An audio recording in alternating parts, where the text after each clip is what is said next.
Merci beaucoup.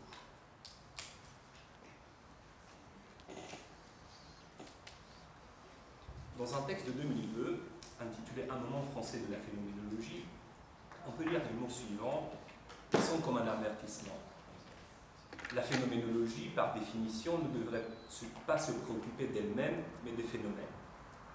Elle ne devrait pas non plus s'interroger sur ce que disent les autres philosophes, ni même ce qu'en pensent les phénoménologues. Une mise en garde qui devrait retentir d'autant plus aujourd'hui qu'en nous rendant hommage à une pensée qui s'est placée de façon résolue, quoique non de manière exclusive, dans le sillage que la phénoménologie a creusé, qui a su travailler cette tradition de l'intérieur et qui a ambitionné de la restituer dans son horizon initial, un horizon pour lequel le maître mot de Guy Gegenhardt constitue l'indice le plus approprié. Une approche qui assumerait pleinement cette mise en garde devrait par conséquent se défendre de toute considération relative à la phénoménologie ou au phénoménologue, présent ici même ou absent, et se lancer comme à corps perdu, sans l'expression française que Hegel affectionnait, à la poursuite, à la conquête des phénomènes. Pourtant, une telle fébrilité serait de mauvais aloi. Il faut sans doute ranger parmi les mérites, et non des moindres, du second commencement heideggerien de la phénoménologie, d'avoir fait éclater au grand jour les dangers qu'une telle précipitation recèle. S'engager dans une recherche qui prétend extraire les choses mêmes de leur oubli ou de leur recouvrement, sans avoir entrepris une appropriation préalable de l'horizon compréhensif que le questionnement phénoménologique implique, c'est s'exposer au risque de tomber sous la domination d'une tradition ininterrogée qui fixe les limites non seulement à la compréhension, mais même au regard. Car, comme le note Fink dans un texte de 1952, je cite, « Dans la structure de la chose en général est encore présent le travail ontologique de toute l'histoire de la philosophie occidentale. Dans la plus petite pierre dans le champ, dans les nuages fugitifs du firmament, dans le grillon de l'air, partout habitent encore les pensées de Platon, d'Aristote, de Leibniz, de Hegel. Par ces pensées sont l'ajointement, Gefüge, l'esquisse ontologique conformément à laquelle chaque étant est ce qu'il est. Serait-on alors dans cette mauvaise posture qui consiste à devoir choisir entre une naïveté oublieuse de l'histoire et une conscience antiquaire si aiguë qu'elle imite tout projet présent en le ravalant à une réitération amnésique des gestes décisifs du passé, ou, pour transposer la difficulté au sein de la phénoménologie devenue tradition de pensée, a-t-on vraiment à choisir entre les phénoménologues et les phénomènes? Comme toujours, une telle dichotomie dissimule une élucidation insuffisante des termes en question, de sorte que sa soumission à un examen rigoureux ne saurait la laisser indemne. Car en effet, se mettre à l'écoute d'une pensée, suivre ses développements jusqu'au moindre pli et recoin doctrinaux, reconnaître ainsi sa force, c'est en un certain sens la dépersonnaliser, c'est-à-dire lui restituer son statut d'angle d'attaque, de vue sûre, de chemin vers les choses, un chemin, un sentier, ménagé de telle sorte que quiconque est prêt à en assumer la charge, quiconque s'engage à se soumettre à sa rigueur, peut l'emprunter. Qu'une certaine audace conceptuelle est ce qui peut dessiller le regard et laisser apparaître des phénomènes auparavant tenus pour impossibles, et inversement, qu'une attention soutenue appliquée aux phénomènes nous permet d'alléger le fardeau de la conceptualité traditionnelle, c'est ce que nous nous proposons de faire ressortir à travers la restitution du dialogue qu'ont mué Jacques Derrida et Jean-Luc Marion. Car plus qu'une lecture, celle par exemple que Jean-Luc Marion a fait de Derrida, et qu'une contre-lecture, celle que Derrida a fait des textes de Marion, il s'agit dans ce cas d'un véritable agone philosophique. Une confrontation dans laquelle il y va bien des phénomènes, tels que le don ou l'appel, et de la caractérisation de la phénoménalité qu'ils entraînent, mais également du pouvoir propre et inné du discours, celui de nommer ce qui se laisse seulement dénommer, et même du statut de la phénoménologie comme telle. Bien que les coordonnées du débat soient en grande partie connues, il est important d'évoquer à nouveau frais leur portée. Ensuite, nous nous proposerons de remonter jusqu'au sol sur lequel elles reposent pour tenter d'inscrire une question qui nous semble les déterminer de façon souterraine et qui concerne les limites de la phénoménalité et de la phénoménologie et la possibilité de leur légitime transmission. Les trois champs sur lesquels ces discussions serrées et constantes se déploient sont déterminés respectivement par la question du sens que revêt la percée des recherches logiques, par celle de la signification du don et par celle de la par celle du statut de la théologie dite négative. Relevons d'abord la teneur des thèses énoncées. Jacques Derrida prend au sérieux l'attribut d'essentiel que Husserl attache aux distinctions qu'il met en place au début de sa première recherche logique. Il consacre tout un livre à la voix et le phénomène. L'examen détaillé d'un point précis de doctrine, le sous-titre du livre marque qu'il s'agit d'une introduction au problème du signe dans la phénoménologie de Husserl, s'avère subordonné à une évaluation globale de la phénoménologie husserlienne, voire de la phénoménologie tout court. Dans le statut conféré par Husserl au signe, on peut lire, c'est la thèse de Derrida, un ensemble de décisions conceptuelles implicites qui engagent le tout de la phénoménologie et déterminent son rapport, mieux sa dépendance à l'égard de la métaphysique. Certes, comme ça a été depuis remarqué, Derrida ne s'attarde pas sur la signification des termes métaphysique de la présence. Ceci ne l'empêche pourtant pas, en s'appuyant notamment sur une précompréhension heideggerienne et nietzschéenne, de même que sur la thèse sans doute vague d'un primat du présent au sein de la métaphysique, de faire de ces concepts des véritables machines de guerre dans les réquisitoires qu'ils formulent contre la phénoménologie. La caractérisation de la phénoménologie husserlienne qui guide l'entreprise derridienne est celle selon laquelle son positionnement philosophique serait déterminé par aussi la tension de ces deux motifs majeurs, la pureté du formalisme et la radicalité de l'intuition. Prouver son appartenance intégrale à la métaphysique de la présence revient alors à montrer comment le présent possède un primat à l'intérieur de chacun de ces deux registres. Il s'agit alors de montrer tout d'abord que la séparation radicale entre l'indice et l'expression est illusoire. Ce qui est ainsi contesté n'est pas l'idéalité des significations, mais bien plutôt leur pureté, leur formalité, leur pouvoir de renvoyer aux essences. Le rejet derridien vise ici la complicité qui s'instaure entre le caractère purement expressif du langage et le fait qu'il est décrit comme un médium improductif à l'égard du sens. Une fois que l'enchevêtrement entre l'expression et le signe devient inéluctable, une fois donc mise à nu l'illusion qu'abrite l'idée d'une voie phénoménologique qui manifeste des intentions de signification sans la médiation d'aucun signe, le langage peut retrouver à la fois son excédentarité par rapport à tout remplissement possible que sa créativité à l'égard du sens. La proximité sans faille du soi à soi que la voie phénoménologique met en scène et pour laquelle Husserl se croit dispensé de fournir une quelconque preuve phénoménale s'avère dépendante d'une préséance du présent. La seconde voie empruntée par la critique de Derrida concerne la possibilité attribuée par Husserl aux expressions de se réaliser pleinement, de constituer avec les intuitions correspondantes une unité intime de confusion. La nécessité pour une signification de se rapporter à un objet apparaît aux yeux de celui-ci comme le signe d'un désir de présence, de l'impératif ressenti par Husserl de trouver un point d'ancrage pour toute signification. Une peur devant le flottement indéfini des significations, devant la galerie de Dresde, où, je cite, un tableau de Ténier représente une galerie de tableaux, et les tableaux de cette galerie représentent à leur tour des tableaux, qui semble pourtant comme une citation, je cite encore Derrida, que n'a été précédé par rien et que rien ne suspendra. La signification signifie sans qu'un objet doive être donné, telle la suprême sagesse presque atteinte par la première recherche logique, mais subitement abandonnée en raison de sa tare décisive, le primat de la présence.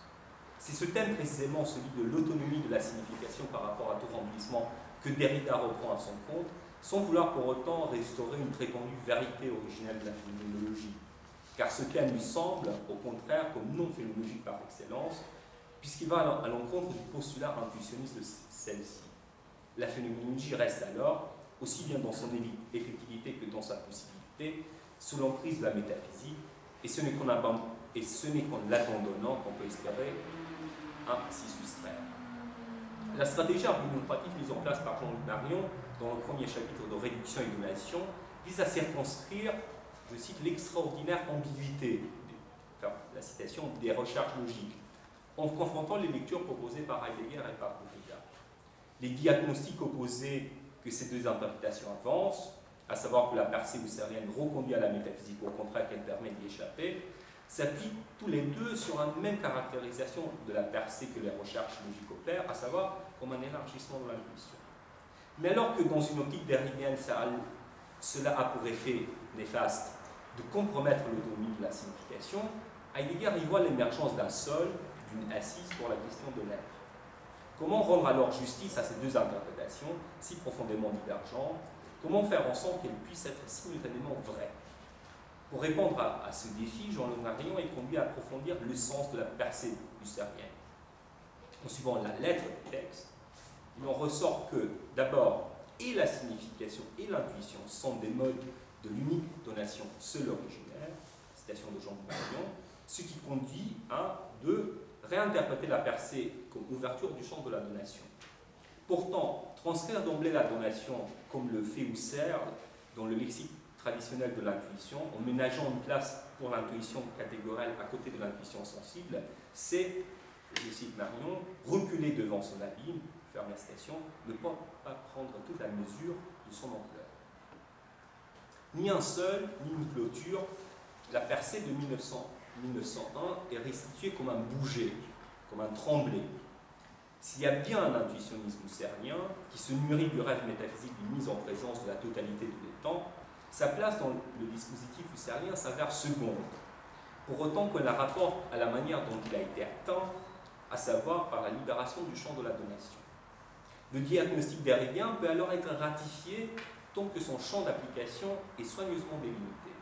Il ne saurait en aucune façon valoir pour la phénoménologie comme telle, qui prend son élan et se situe dans le prolongement de la découverte de la donation, mais il peut convenir, à quelques réserves près, à la manière dont Husserl entend faire travailler ses trouvailles, apprivoiser le champ dont il a le premier pressenti l'existence. Au-delà d'un enjeu purement nominal, que doit-on entendre par phénoménologie, ce à quoi Husserl ouvre la possibilité, ou bien ce qu'il met explicitement en œuvre, ce débat met en scène une question autrement plus ardue et plus délicate. Car la méfiance fondamentale de Derrida à l'égard de la phénoménologie concerne sa capacité de prendre en charge l'excès, d'être une pensée de l'excédent, en l'occurrence de l'excès de la signification par rapport à tout remplissement possible. C'est cette même réserve quant aux ressources de la phénoménologie pour affronter l'excédent qui s'avérera décisive dans le débat relatif à la question du don. Derrida et Marion s'accordent pour affirmer que le premier mouvement qu'une pensée conséquente du don doit accomplir est de l'extraire du cercle de l'économie et de la réciprocité. Il n'y a de don que pour autant qu'il défie toute mesure, tout calcul, toute prévision ou prévoyance. Dès lors qu'il accepte une contrepartie, dès lors qu'il peut être rendu, fût-ce sur la forme du contentement du choix du donateur ou de la dette contractée par le donataire, le don disparaît comme tel et redevient un terme dans un processus d'échange. En établissant une équivalence entre les exigences qui régissent le cercle économique et les conditions de l'apparaître, Derrida conclut à l'impossibilité pour le don de demeurer don, conclut de l'impossibilité pour le don de demeurer don dès lors qu'il est inscrit dans la logique circulaire de l'échange, à son impossibilité d'apparaître. En effet, pour qu'il puisse apparaître, le don doit pouvoir être identifié, fixé. Mais dès lors qu'on sait qu'on donne ou qu'on reçoit un don, dès lors donc que le don est présent pour les parties engagées dans ce processus, sa contrepartie, le contentement de soi ou la dette, devient inévitable. La condition du don serait alors l'oubli, aussi bien du côté du donateur que du donataire. Mais comment nommer encore don un don qui s'oublie au moment même où il s'accomplit? Pourtant, ceci semble être la condition qui seule permet sa réalisation. Pensé de façon conséquente, le don conduit à, je cite Derrida, une paralysie aporétique. Ou encore, et plus précisément, toujours avec les mots de Derrida, ces conditions de possibilité désignent simultanément ces conditions d'impossibilité. À Derrida, donc, de conclure que le don est impossible. Certes, non pas au sens où il n'y aurait pas de don, mais plutôt au sens où le don, s'il y en a, selon la formule dubitative que les textes derridiens répètent à l'excès, relève de l'impossible, que le don, s'il y en a, est précisément une expérience de l'impossible. Cette formule, expérience de l'impossible, qui concentre en quelque sorte la position finale défendue par Derrida au sujet du don, est à comprendre en un double sens. D'abord, le don est impossible au sens où il est imprévisible, c'est-à-dire tel que son effectivité, sa réalisation, ne peut pas être déduite à travers la cartographie de l'espace préalable du possible. En ce sens, le don est impossible pour autant qu'il atteste de l'excès d'une expérience par rapport à ses conditions de possibilité. Mais le don est impossible encore en un sens. pour autant qu'aux yeux de Derrida, l'apparaître doit être considéré comme se conformant à ces conditions de possibilité, une thèse étrangement métaphysique défendue par Derrida. Il en résulte que celui-ci devient également réfractaire. Pour autant que aux yeux de Derrida, l'apparaître doit être considéré comme se conformant à ces conditions de possibilité, toute dérogation à ces conditions marque simultanément une évasion du domaine de l'apparaître. Alors le don est impossible au sens où il est fondamentalement inapparent. Il en résulte que celui-ci devient également réfractaire à tout discours conséquent qui prétend le saisir, en particulier une phénoménologie du don est impossible. Encore Derrida, cette fois au sens plus fort d'irréalisable et impraticable. On pourrait résumer la position de Derrida au sujet du don de manière suivante. D'abord, et le don et une pensée du don doivent s'extraire du modèle que régit l'échange. 2. Le don ne saurait apparaître. 3. Une phénoménologie du don est impraticable. La stratégie argumentative de Jean-Luc Marion consiste à assumer pleinement la première thèse et à briser le lien de nécessité qui l'unit sous deux autres. S'il faut donc décrire le don en dehors du cercle de la transaction, il suffit de montrer que celui-ci ne cesse de se produire alors même que cette structure s'avère défaillante, c'est-à-dire alors même qu'un des termes de ce circuit ternaire, donateur-donataire, chose donnée, vient à manquer. Il y a du don même si le donateur est absent ou inexistant, comme dans le cas d'un testament par exemple, aussi bien quand le donateur refuse constitutivement d'assumer une dette, comme dans le cas où je fais don à un ennemi, ou bien quand la chose donnée est dépourvue de toute effectivité, quand je donne mon temps, mon attention, ma vie. L'enjeu de telle description n'est pas seulement de faire apparaître que le don se laisse saisir dans son irréductibilité à l'échange, mais plus fondamentalement qu'il ne dépend pas de cette structure ternaire préalable, mais plutôt qu'il la produit. Réduit à sa donation, le don se donne à partir de lui-même. Une fois cette position gagnée, il devient possible de relever les décisions théoriques implicites de Derrida en raison desquelles il récuse la possibilité pour le don d'apparaître et un discours conséquent à une phénoménologie qui le prendrait pour tel de s'énoncer. Si Derrida se défend bien de penser le don au sein de l'économie, comme Jean-Luc Marion lui avait reproché lors du premier examen qu'il consacrait à cette thèse, il n'en demeure pas moins que Derrida formule une interprétation restrictive de l'apparaître pour laquelle celui-ci relève de l'économie. Donc, si le don ne relève pas de l'économie, l'apparaître, lui, pour Derrida, relève bien de l'économie. Le don ne saurait apparaître autrement qu'en tant que terme dans le circuit de l'échange. Or, qu'est-ce qui sous-entend une telle équivalence? Rien d'autre qu'une saisie de la phénoménalité de l'apparaître qui l'identifie à la présence. Puisque l'apparaître veut dire émergence dans le champ de la présence, remplissement intuitif d'une signification préalable, le don doit nécessairement s'en excepter. Il s'agit pourtant bien, comme le dernier Derrida n'a cessé de le souligner, d'une expérience, fût-ce une expérience de l'impossible. Une expérience alors qui, chose inouïe, différait toute phénoménalité, une expérience inapparente. On ne peut parvenir à un tel paradoxe que pour autant qu'on affaiblit illégitimement la portée d'un des termes. Car qu'est-ce qui pourrait nous empêcher, à part l'obédience à une forme d'orthodoxie vraiment radicale, de refuser un élargissement du champ de l'apparaître, à même de pouvoir inclure en son sein des phénomènes pour lesquels Husserl ne fournit pas toujours une clé de compréhension juste. Cette interprétation limitatrice de l'apparaître, qui fait du don une expérience inapparente, trouve un prolongement dans la compréhension derridienne de la phénoménologie. Comme le souligne Jean-Luc Marion, c'est bien la précompréhension de la phénoménologie tout court qui détermine la compréhension de la phénoménologie du don chez Derrida. En effet, selon celui-ci, quelles que soient les variations qu'on puisse produire de son concept, la phénoménologie doit demeurer fidèle à un certain nombre de décisions conceptuelles husserliennes. Notamment, elle ne saurait abandonner ni l'intuition ni la Halsstruktur, sous peine de voir ses contours théoriques voler en éclats. Nous sommes donc alors renvoyés à une réflexion près à la question qui a nourri le débat relatif à la première recherche logique. Est-ce que la phénoménologie, comme telle, doit nécessairement rester captive dans l'espace couvre l'en tant que tel, la Halsstruktur, ou bien cette ascription est-elle un trait pertinent pour décrire seulement la phénoménologie historique et qu'on peut abandonner sans pour autant marquer une sortie de l'espace de la phénoménologie? Cette posture hérétique, mais hérétique seulement si on la mesure aux accomplissements de la phénoménologie historique et non pas au possible qu'elle ouvre est pleinement assumée par Jean-Luc Marion dans le débat de Villanova, qui tente précisément de libérer la phénoménalité et partant la phénoménologie des contraintes que des conceptualités déterminées lui avaient imposées. Pour résumer, selon Derrida, la phénoménologie est incapable, de par le système de contraintes qui régit son architecture théorique, de prendre en charge l'excès. Tout au contraire, son geste propre réside dans une manière d'apprivoiser l'excès, de domestiquer l'excédent.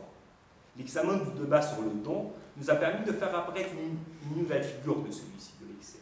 Car si dans la voie et le phénomène, l'excès est inscrit dans le rapport de signification à l'égard de tout remplissement, dans les textes plus tardifs, Derrida fait état de l'excès de l'expérience par rapport au possible qui la détermine, excès de l'expérience de l'impossible, s'il y en a une, par rapport à toute phénoménalité et phénoménologie qui doivent nécessairement demeurer captives dans l'espace du possible et du présent. Il serait possible de faire apparaître, mais bon, le temps nous manquera ici, pour cela, que la même tension théorique traverse également la discussion sur la théologie dite négative. Il s'agira pour Derrida encore et toujours d'incriminer la persistance de la positivité de la présence de la cataphrase au centre de la démarche apophatique, ce qui implique de rabattre la troisième voie de Denis sur la première, et pour Marion, d'arracher la théologie mystique à cette assimilation. Ce point a été traité hier en prolongement de la contribution sur Denis. Le corollaire de la tentative derridienne de sortie hors de la clôture métaphysique, et alors la reconnaissance d'un certain impérialisme de la présence, auquel rien, ni la phénoménologie, ni la théologie mystique, ne saurait échapper. Seul le don, s'il y en a. Jean-Luc Marion tente quant à lui de faire apparaître le caractère régional et dérivé de la présence, d'indiquer les lieux, les marches, ou la clôture de la métaphysique est en quelque sorte déjà déplacée. On pourra peut-être se demander, et là je m'approche vers la fin, on pourra peut-être se demander si quelque chose n'est pas perdu dans cette confrontation, même si l'on admet qu'elle a été remportée. Donc même en admettant que la percée lucérienne ouvre vers la donation, que le don se laisse déclarer de manière phénoménale et que la théologie mystique ne serait pas une cataphrase qui s'ignore. Il est possible que la libération et de la phénoménologie et de la théologie mystique du jus métaphysique de la présence se paye un prix trop fort, que suite à cette opération de sauvetage, un otage trop précieux a été laissé derrière, abandonné, la métaphysique. On peut aussi remarquer que la critique faite par Derrida à l'encontre du moment inaugural de la phénoménologie a conduit, indépendamment de son acceptation ou de son rejet, à une détermination négative de la métaphysique. Si les défenseurs des thèses de Derrida ont pu voir dans la première recherche de Husserl la perpétuation à la fois d'une tradition millénaire et d'une impulsion irrésistible mais coupable envers la présence, les critiques de Derrida, en s'efforçant de distinguer toujours plus nettement l'originalité du moment husserlien et de purifier l'exercice phénoménologique d'étude intrusion métaphysique, ont accrédité dans ce geste même le blâme posé par Derrida à l'égard de la métaphysique. Il y a donc une certaine manière de critiquer Derrida qui consiste à lui donner raison sur le fond, et cela doublement. Non seulement en admettant que la phénoménologie a à se libérer du projet métaphysique, mais également en acceptant sa détermination close de la métaphysique, comme monopole de la présence, par exemple, mais également dans une veine plus heideggienne comme structure ontothéologique. Mais est-ce vraiment un otage? Ne s'agit-il pas plutôt d'un ennemi commun? Trouver une issue qui mène hors du champ de la métaphysique, n'est-ce pas ce qui assure le trait d'union entre la phénoménologie et la déconstruction? Certes, comme Jean-Luc Marion le souligne à plusieurs reprises, rendre à ce projet, le déplacement de la métaphysique, la dignité d'une véritable tâche philosophique impose d'abord de lever les ambiguïtés qui planent autour du concept de métaphysique, préciser son champ sémantique, ce qui exige d'abord de reconstituer avec soin son archive, repérer ses apparitions textuelles, en se laissant guider notamment par le modèle heideggerien de l'ontothéologie qui s'avère historiquement très efficace. Mais envisager la métaphysique à partir de son effectivité, c'est-à-dire à partir ou bien de la domination en sensant d'un monde temporel, la présence, ou bien de sa manière d'articuler, de concilier un double questionnement, celui qui vise les temps suprêmes et les temps en tant que temps, qu'étant, n'est-ce pas refuser à la saisir à partir de sa possibilité? Ne doit-on pas accomplir ici un geste analogue à celui qui a permis de contourner les critiques derridiennes de la phénoménologie, à savoir de faire jouer la possibilité qu'elle laisse émerger contre sa cristallisation historique, d'appliquer ce geste même au sujet de la métaphysique. Ou, pour dire la même chose avec les mots de Jean-Luc Marion dans un texte intitulé « La science toujours recherchée et toujours manquant », je cite Jean-Luc Marion, « Pourquoi penser la métaphysique à partir du substantif onel, puisque précisément elle le dépasse par son préfixe, qui en fixe ainsi le centre de gravité. Dès lors qu'on assume cette forme de générosité herméneutique, il nous faudra mettre en évidence l'excès de la métaphysique, on retrouve le thématique de l'excès, à l'égard des structures conceptuelles dans lesquelles on a l'habitude de la figer, irréductible à son histoire ou à un mot déterminé du temps, la présence, excédant une structure explicative donnée, le schéma ontothéologique. La détermination de la métaphysique par les figures de la présence et de l'ontothéologie témoigne en effet de la force de l'héritage heideggerien. Encore faudrait-il dire plutôt du second Heidegger, un héritage qui obscurcit d'autres versions de la métaphysique développées au sein de la phénoménologie, une toujours heideggerienne mais pré-ontothéologique, développée essentiellement à la fin des années 20, une autre est d'origine husserlienne, à l'intérieur de laquelle la métaphysique a pour tâche de rendre compte de l'archifacticité, de même finalement qu'une autre version d'inspiration lévinassienne qui envisage la métaphysique à partir de la transgression qu'elle opère. C'est une telle figure de la métaphysique qui semble faire référence c'est à une telle figure de la métaphysique que semble faire référence les textes plus tardifs de Jean-Luc Marion, où, en s'appuyant à la fois sur le Heidegger de la fin des années 20 et sur Lévinas, il tente de déplacer le centre de gravité de ce concept depuis son histoire, sa cristallisation historique, son archive vers le geste qui s'y accomplit. En son sens, il est légitime de se demander si, je cite Jean-Luc Marion, dépasser la métaphysique ne devrait pas s'entendre comme un pléonasme qui renforce la métaphysique, plus qu'il ne la met en cause, puisqu'il appartient à l'essence de la métaphysique de se dépasser. La métaphysique devrait alors, suivant l'exemple de Lévinas, être, je cite encore Jean-Luc Marion, pensée à partir de son opération de transgression, et non pas à partir de ce qu'elle transgresse. À partir donc du méta de la métaphysique, de la fonction méta, pour reprendre la formule de Ricoeur, et non pas à partir de la manière dont cette fonction s'est historiquement articulée.